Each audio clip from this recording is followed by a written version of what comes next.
Advocate S Jayasuryan, ഇത്തവണയും കഴിഞ്ഞ തവണത്തെ പോലെ തന്നെയാണല്ലോ ആദ്യം തുടങ്ങുവാനായിട്ട് സാധിക്കുന്നുണ്ട് അമിത്ഷായുടെ ഈ വരവോടെ. പക്ഷേ ഈ 40 സീറ്റുകൾ ലക്ഷ്യമിട്ട് 15 എണ്ണമെങ്കിലും പിടിക്കുവാനുള്ള കണ്ണുവെച്ചുള്ള ഈ തുടക്കം ഇത് എത്ര വരെ എന്നുള്ള ചോദ്യം സ്വാഭാവികമാണല്ലോ. ഇന്ത്യയിലെ എല്ലാ സംസ്ഥാനങ്ങളിലും BJP നടത്തിയ മുന്നേറ്റം ഏതാണ്ട് ഇതേ രീതിയിൽ തന്നെയായിരുന്നു. അതായത് 2014 11% കേരളത്തില് വോട്ട് വിഹിതം ഉണ്ടായിരുന്നുവെങ്കിൽ അത് 2019 എത്തിയപ്പോൾ 16%, 2024 20% വർദ്ധിച്ചു. മറ്റ് സംസ്ഥാനങ്ങളിലും BJPയുടെ വോട്ട് വിഹിതത്തിൽ ക്രമാനുഗതമായ വളരെ പതുക്കെയുള്ള വളർച്ചയാണ് ഏതാണ്ട് 20% എത്തുന്നത് വരെ ഉണ്ടായിരുന്നത്. എന്നാൽ 20% കടന്നതോടുകൂടി മറ്റെല്ലാ സംസ്ഥാനങ്ങളിലും അത് വളരെ പെട്ടെന്നാണ് 30%, 35%, 40% എന്നിങ്ങനെ വളർന്നത്. അതങ്ങനെയാണ്, അതിനൊരു ത്രെഷോൾഡ് ഉണ്ട്. അപ്പോൾ വോട്ട് വർദ്ധിക്കുന്നതിന്റെയും ഒരു ഘടന വെച്ച് പരിശോധിക്കുമ്പോൾ കേരളത്തില് ഇനി മുന്നോട്ടുള്ള പോക്ക് വളരെ എളുപ്പമാണ്. അതൊരു വലിയ കുതിച്ചുചാട്ടം തന്നെ ആയിരിക്കുകയും ചെയ്യും. അതുകൊണ്ടാണ് ശ്രീ അമിത്ഷാജി അങ്ങനെ തന്നെ പറഞ്ഞത് 20-ൽ നിന്ന് 30-ലേക്കും 30-ൽ നിന്ന് 40-ലേക്കുമുള്ള ദൂരം വളരെ വളരെ കുറവായിരിക്കും എന്ന്. നാളിതുവരെയുള്ള ഇന്ത്യയിലെ മറ്റ് സംസ്ഥാനങ്ങളിൽ BJP നടത്തിയ മുന്നേറ്റങ്ങൾ പരിശോധിക്കുമ്പോൾ നമുക്കിത് സത്യമാണ് എന്ന് ബോധ്യമാവുകയും ചെയ്യും. പണ്ട് പാർലമെന്റിൽ 2 സീറ്റ് ഉണ്ടായിരുന്നിടത്തു നിന്ന് വളരെ പെട്ടെന്നാണ് അത് 86-ലേക്കും പിന്നെ അതിന് മുകളിലേക്കും ഭൂരിപക്ഷത്തിലേക്കും ഭരണത്തിലേക്കും വന്നത് എന്ന് നമുക്കറിയാം. അതുപോലെ തന്നെ മണിപ്പൂരിലും ത്രിപുരയിലുമൊന്നും ഒരു സീറ്റ് പോലും ഇല്ലാതിരുന്ന ഒരു കാലഘട്ടത്തിൽ നിന്ന് തുടർച്ചയായ ഭരണം എന്ന അവസ്ഥയിലേക്ക് വന്നു. ഉത്തർപ്രദേശിലാണെങ്കിൽ 400 സീറ്റിൽ കേവലം 25 സീറ്റ് മാത്രം ഉണ്ടായിരുന്ന BJP ഇപ്പോൾ തുടർച്ചയായി 2 തവണ ഭരിക്കുന്ന അവസ്ഥയിലേക്ക് എത്തി.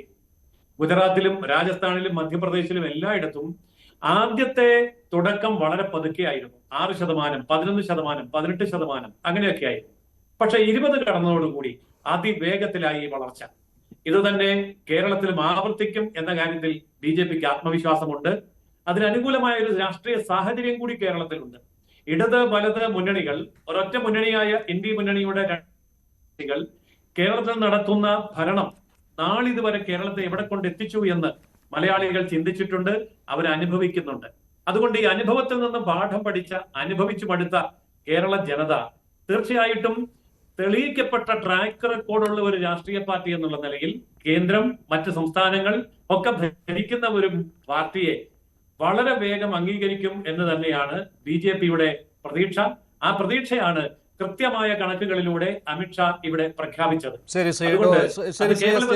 ശ്രീ മോഹൻ വർഗീസ്, മിഷൻ 40 എന്ന് പറയുമ്പോൾ ഈ 40%-ലേക്കുള്ള വളർച്ച എന്നും പറയാം, 40 സീറ്റുകൾ കണ്ണുവെച്ചുള്ള BJPയുടെ തുടക്കം എന്നും പറയാം. പക്ഷേ ഈ പറയുന്ന അത് ലോജിക്കിന് അനുസരിച്ചുള്ള കാര്യമാണോ?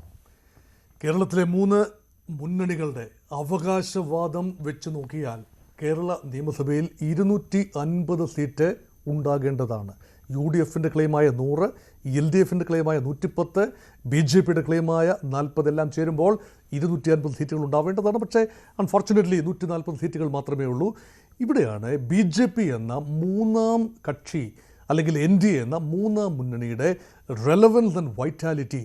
അതൊരു നിയമസഭാ സെഗ്മെൻറ്റ്, ലോക്സഭാ തെരഞ്ഞെടുപ്പിൽ തീർച്ചയായും വൈബ്രൻ്റ് ആണ്, റെലവൻ്റ് ആണ്. ഈ പറയുന്ന 20%, 20 തികച്ചില്ല എന്നാണ് ഞാൻ മനസ്സിലാക്കുന്നത്, 19.87%. അതാണ് 2024 സർവകാല റെക്കോർഡാണ് ലോക്സഭാ തെരഞ്ഞെടുപ്പിൽ. അത് അഭിമാനകരമായ നേട്ടം തന്നെയാണ് തൃശ്ശൂർ കൈവരിച്ചത്. 75,00,000-ൽ പരം വോട്ടിനാണ് സുരേഷ് ഗോപി ജയിച്ചു വരുന്നത്. ആറ്റിങ്ങൽ ലോക്സഭാ മണ്ഡലം കാര്യമായ സാധ്യത BJPക്ക് ഒറിജിനലി ഇല്ലാതിരുന്ന സ്ഥലമാണ്. ആലപ്പുഴ ലോക്സഭാ മണ്ഡലത്തിൽ ശോഭാ സുരേന്ദ്രൻ നേടിയ 3,00,000-ഓളം വോട്ടുകൾ.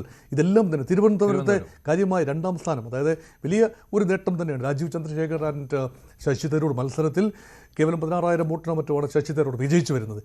അവിടെ BJP സാന്നിധ്യം അറിയിക്കുക മാത്രമല്ല, ഒരു വയബിൾ ഒരു ഓപ്പോസിഷൻ സ്പേസ് ഇൻ കേരള എന്ന നിലയിലേക്ക് ലോക്സഭാ തെരഞ്ഞെടുപ്പിൻ്റെ ചിത്രത്തിൽ എത്തിക്കഴിഞ്ഞു.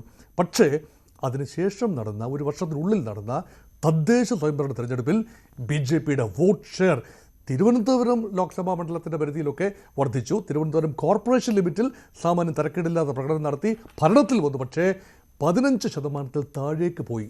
അത് സത്യത്തിൽ BJPയെ സംബന്ധിച്ചിടത്തോളം കണ്ണ് തുറപ്പിക്കേണ്ട ഒരു അനുഭവമാണ്.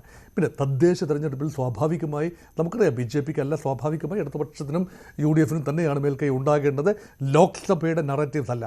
അപ്പോൾ നിയമസഭയിലേക്ക് ഇതുവരെയുള്ള മാൻഡേറ്റ് അതിൻ്റെ നമ്പേഴ്സ് ട്രാൻസ്ലേറ്റ് ചെയ്ത്